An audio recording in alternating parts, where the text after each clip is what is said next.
Good afternoon, everyone. Thank you for joining us here for KREM 2 News First at 4. I'm Whitney Ward. Welcome, everyone. I'm Mark Hanrahan. So we are beginning with breaking news tonight as police have now announced a suspect, and they say they are recommending murder charges after a Spokane woman's death back in 2012. Yeah, today the Spokane Police Department's Major Crimes Unit recommended a murder charge in the death of Kayla Williams. The 20-year-old's remains were found in a wooded area of southwest Spokane 10 years ago in May of 2012. Kayla had been missing for a month at the time. Police believe 52-year-old Robert Davis is responsible for her death. He's currently in jail in Idaho for attacking another woman. This comes weeks after the Spokane County Medical Examiner changed Williams' manner of death from undetermined to homicide.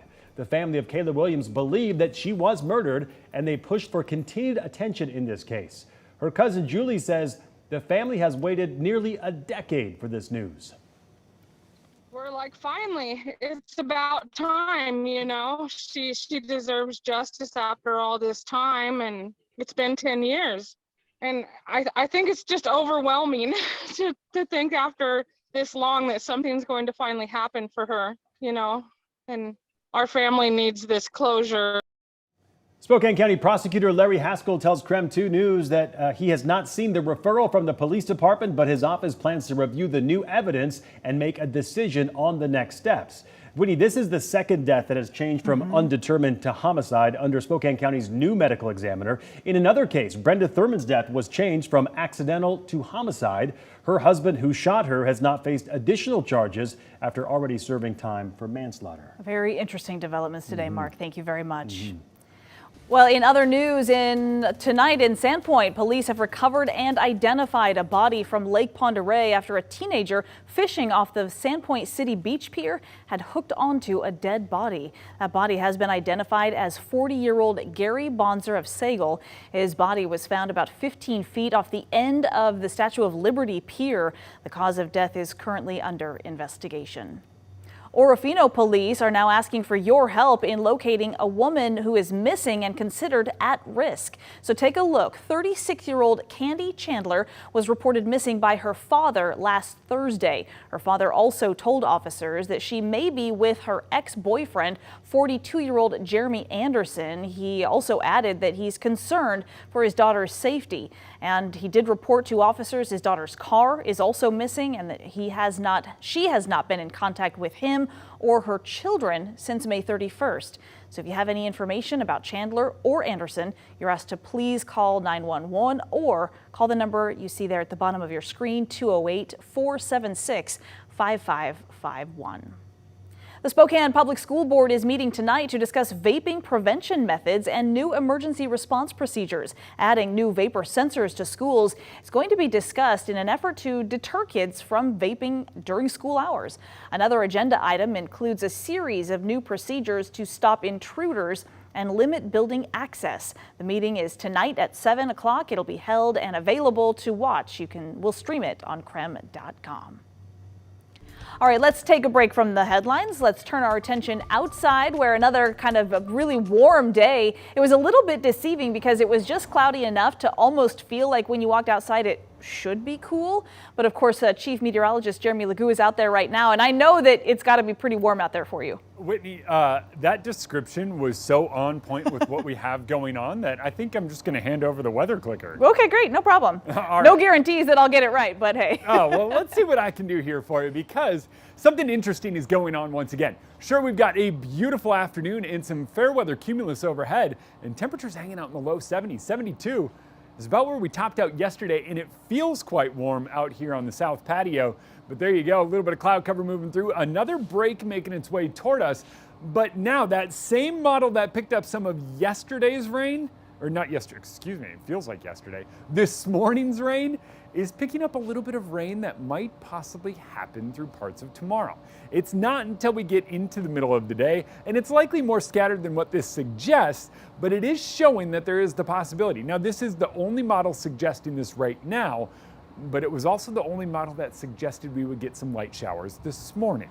So I'm going to kind of lean into this and say a few scattered showers tomorrow, but temperatures staying quite mild. Overnight, we fall back down into the 50s again, but by tomorrow afternoon, once again in the 70s for everyone. All right, turning now to the emotional testimonies out of Capitol Hill this morning as survivors and families of mass shooting victims called on lawmakers to pass new gun control measures. Skylar Henry has details tonight.